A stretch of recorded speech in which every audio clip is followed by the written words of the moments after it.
મહાશક્તિઓનો આખરી જંગ અમેરિકાએ ફરી ઈરાનને નિશાને લીધું છે। અમેરિકાના એક નિર્ણયથી ખાડી દેશોમાં ભયંકર આગ ભભૂકી છે।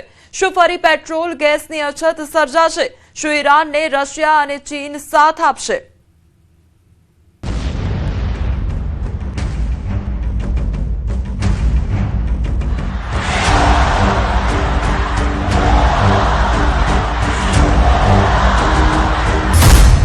શું મુજતબાએ બેઇજિંગને બનાવ્યું વોર હેડક્વાર્ટર? શું પુતિનના વિમાનમાં મુજતબા ચીન પહોંચ્યા? ફ્લાઇટ રડારના સિગ્નલથી ટ્રમ્પ કેમ ચિંતિત? મધ્ય પૂર્વમાં યુદ્ધનું સૌથી વિસ્ફોટક રાઉન્ડ ચાલી રહ્યો છે। અમેરિકા સતત હવાઈ હુમલાઓ કરી દબદબો બનાવવાનો પ્રયાસ કરી રહ્યું છે, જ્યારે ઈરાન જોરદાર વળતો પ્રહાર કરી પોતાની શક્તિનું પ્રદર્શન કરી રહ્યું છે। આ દરમિયાન ઈરાનના સર્વોચ્ચ નેતા સાથે જોડાયેલી નવી અટકળોએ અમેરિકાના રાષ્ટ્રપતિ ડોનાલ્ડ ટ્રમ્પની ચિંતા વધારી દીધી છે। બીજી તરફ ઇઝરાયેલના વડાપ્રધાન બેન્જામિન નેતન્યાહુ પણ મુજતબા ખામેનીને લઈને મળેલા નવા ઇનપુટથી ચોંકી ગયા છે।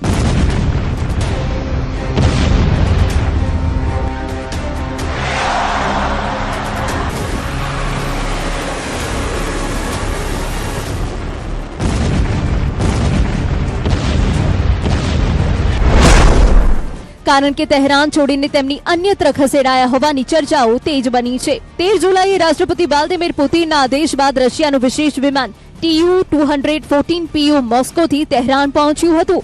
થોડા કલાકો બાદ આ જ વિમાન તહેરાનથી ચીનની રાજધાની બેઇજિંગ જતું હોવાનું ફ્લાઇટ ટ્રેકિંગમાં જોવા મળ્યું।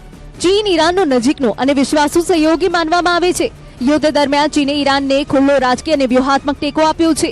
એવી પણ ચર્ચા છે કે ચીને ઈરાનને શસ્ત્ર વિકાસમાં મદદ કરી છે। જો મુજતબા ખરેખર ચીન પહોંચી ગયા હોય તો ટ્રમ્પ અને નેતન્યાહુ માટે તેમની સુધી પહોંચવું અત્યંત મુશ્કેલ બની શકે છે। જો કે આ માહિતીની હજુ સુધી સત્તાવાર પુષ્ટિ થઈ નથી।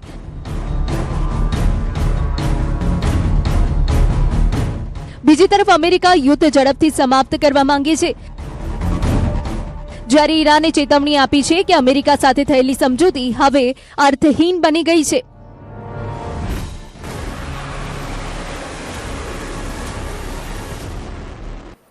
ما هم از اول گفتیم تعهد در برابر تعهد، ما مادامی تعهداتمون رو اجرا خواهیم کرد که طرف مقابل به تعهداتش پایبند باشه. در عمل هم نشون دادیم.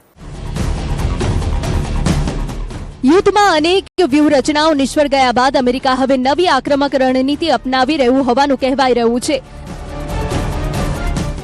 અમેરિકી નૌકાદળના અદ્યતન ડ્રોન અને સચોટ હુમલાખોર સિસ્ટમો દ્વારા નિશાનાઓને ટાર્ગેટ કરવામાં આવી રહ્યા છે, જેના કારણે ભારે વિનાશ સર્જાઈ રહ્યો છે। ઈરાન સામે જીત માટે ટ્રમ્પે ઉતારી છે એલિગેટર ફોર્સ। શું એલિગેટર ફોર્સ હોર્મુઝ ચોક પોઈન્ટનો જવાબ બનશે? 1000 પાઉન્ડના વિસ્ફોટોથી સુપર પાવરનો પડકાર। અમેરિકાનું આ સૌથી આધુનિક અને અત્યંત વિનાશક હથિયાર માનવામાં આવે છે। અમેરિકાના હુમલાઓએ ઈરાનના એક મહત્વના લશ્કરી ઠેકાણાઓને ભારે નુકસાન પહોંચાડ્યું હોવાનું કહેવાય છે। આ હુમલાઓમાં સૌથી વધુ ચર્ચામાં રહેલું સ્થળ છે બુશેહર।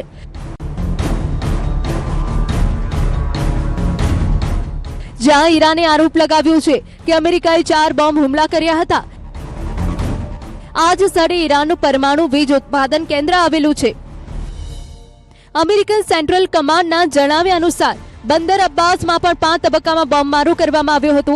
સેન્ટકોમના મતે અમેરિકી લડાકુ વિમાન, જહાજો, ક્રૂઝ મિસાઇલ અને ડ્રોનના માધ્યમથી ઈરાનના લશ્કરી મથકોને નિશાન બનાવાયા। સેટકોમનો દાવો છે કે 12 જુલાઈથી અમેરિકા ઈરાનના અનેક લશ્કરી ઠેકાણાઓ પર સંકલિત અને સચોટ હુમલા શરૂ કર્યા। Air defence system, radar, missile base, drone સુવિધાઓ તેમજ નૌકાદળના મથકોને નિશાન બનાવવામાં આવ્યા છે। અમેરિકા ઈરાનના કિશ આઇલેન્ડ અને સારાવાન શહેર પર પણ હુમલા કર્યા હોવાનું કહેવાય છે। કિશ આઇલેન્ડ અને પર્શિયન ગલ્ફમાં આવેલું ઈરાનનું મહત્વનું પ્રવાસન અને ફ્રી ટ્રેડ ઝોન છે। હુમલામાં અહીં અનેક વિસ્ફોટ થયા હોવાનું કહેવાય છે, જ્યારે સારાવાન બલુચિસ્તાન પ્રાંતમાં આવેલા સારાવાન શહેરને પણ અમેરિકી મિસાઇલ હુમલામાં ભારે નુકસાન પહોંચ્યું હોવાનો દાવો છે। આ શહેર આ પાકિસ્તાનની સરહદ નજીક આવેલું છે. ટ્રમ્પનું મુખ્ય ધ્યાન હોર્મુઝ વિસ્તારમાં ઈરાનને ઝડપથી નબળું પાડવા પર કેન્દ્રિત હોવાનું કહેવાય છે. ટ્રમ્પે જણાવ્યું છે કે અમેરિકા હોર્મુઝ જળમાર્ગની સુરક્ષા સુનિશ્ચિત કરશે અને ઈરાન સામે ફરીથી નાકાબંધી લાદવાની જાહેરાત કરી છે. We are just going forward. We're attacking them tonight. We're taking out all of their capability for anything having to do with the Strait, with the Hormuz Strait. And I think in the end, we will end up just controlling the whole thing.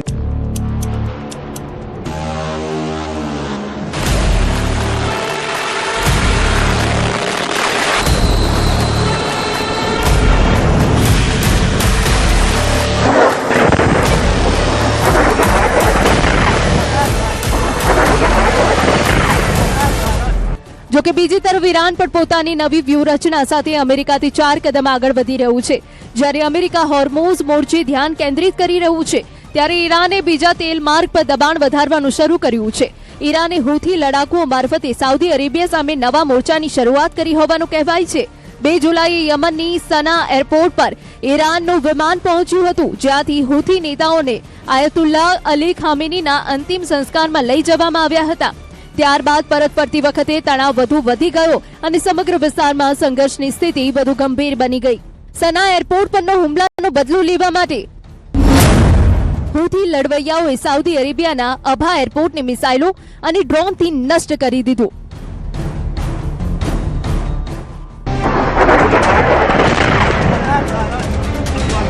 Houthi લડવૈયાઓએ હવે બાબ અલ મંડેબને બંધ કરવાની ધમકી આપી છે. Saudi Arabia અને Houthi લશ્કર વચ્ચેનો missile અથડામણ યુદ્ધનો વિસ્તાર છે, જ્યારે યુદ્ધ ક્ષેત્રો અલગ છે. આ યુદ્ધનું પરિણામ હોર્મુઝ કરતાં પણ વધુ ખતરનાક હોઈ શકે છે, કારણ કે પશ્ચિમ એશિયામાં 2 ચોક પોઈન્ટ છે. પહેલો હોર્મુઝ છે, જ્યાં ઈરાનનું વર્ચસ્વ છે. બીજો બાબ અલ મંડેબ છે, જ્યાં હુથી લડવૈયાઓ શાસન કરે છે. જો આ 2 ચોક પોઈન્ટ બંધ કરવામાં આવે છે તો વિશ્વ ફરી એકવાર તેલ માટે ગભરાટમાં મુકાઈ જશે. જો બા અલ મંડેબ બંધ થઈ જાય તો 12% થી 15% દરિયાઈ વેપાર અટકી જશે. રોજિંદા 7 મિલિયન બેરલ તેલ પસાર થતું બંધ થઈ જશે. 8% LNG શિપિંગ અટકી જશે. દક્ષિણ આફ્રિકાની આસપાસ ફરવું પડશે. 15 દિવસ વધુ સમય લાગશે. ખર્ચ 100% વધશે. ઈરાનની મિસાઇલોને અટકાવવાનું ગલ્ફ દેશોની શક્તિની બહાર છે, કારણ કે ગલ્ફ દેશો તેમના બેલિસ્ટિક મિસાઇલ ઇન્ટરસેપ્ટર્સના અંતની નજીક છે.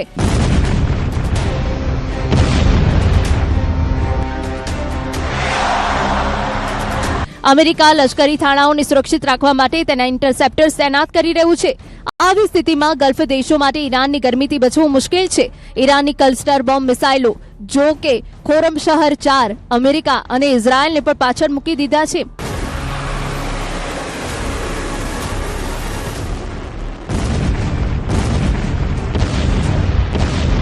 ઈરાને જાહેર કર્યું છે કે ઓપરેશન નસર 2 એક એવો હુમલો છે જે અમેરિકાને નર્કમાં મોકલી દેશે. ઈરાનમાં ઓપરેશન નસર 2ના બીજા રાઉન્ડમાં હુમલાઓ શરૂ કર્યા છે, જેનું કોડ નેમ કથરત અલ હુસૈન છે. دفاع پاسداران انقلاب اسلامی همچنین در اطلاعیه‌ای اعلام کرد 2 فروند سوپرنفتکش متخلف در هنگه هرمز مورد اصابت قرار گرفتند. در اطلاعیه روابط عمومی سپاه آمده ارتش تروریست آمریکا که از شکست‌های مکرر عبرت نگرفته است، تلاش کرد تعدادی شناور را از مسیر غیر قانونی عبور دهد. در پی این تخلف نیروی دریایی سپاه 2 فروند سوپرنفتکش را که با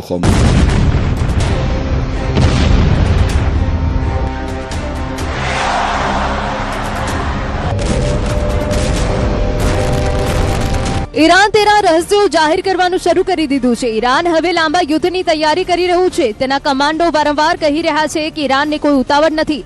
તેઓ લાંબા સમય સુધી અમેરિકા અને ઇઝરાયલ બંને સાથે આ યુદ્ધ લડવા માંગે છે.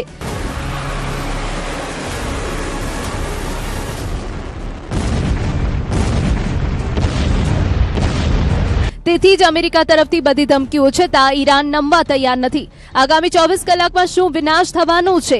ઇઝરાયલથી લેબનોન અને બહેરીનથી ઈરાન, કઈ મિસાઇલ, કઈ ડ્રોન, કયું વિમાન વિનાશ વેરવાનું છે?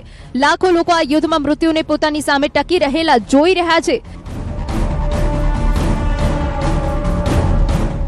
પછી ભલે તે ઈરાની મિસાઇલ હોય, ઇઝરાયેલી ફાઇટર જેટ કે પછી ખાડીના આકાશને ડરાવી રહેલ શાહી ડ્રોન. ટ્રમ્પ અને મુજતબા ખામેની વચ્ચેની અથડામણમાં પશ્ચિમ એશિયામાં કોઈ પણ વ્યક્તિ હવે કચડી શકે છે.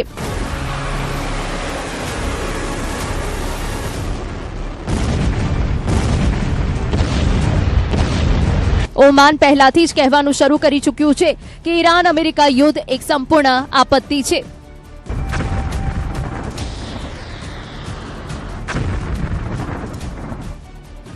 ઓમાનના વિદેશ પ્રધાન બદ્ર બિન હમાદ અલ બુસૈદીએ કહ્યું કે આ યુદ્ધ એક આપત્તિ છે. જો તેને રોકવામાં નહીં આવે તો તે ખાડીની વિચારસરણીને નષ્ટ કરી દેશે.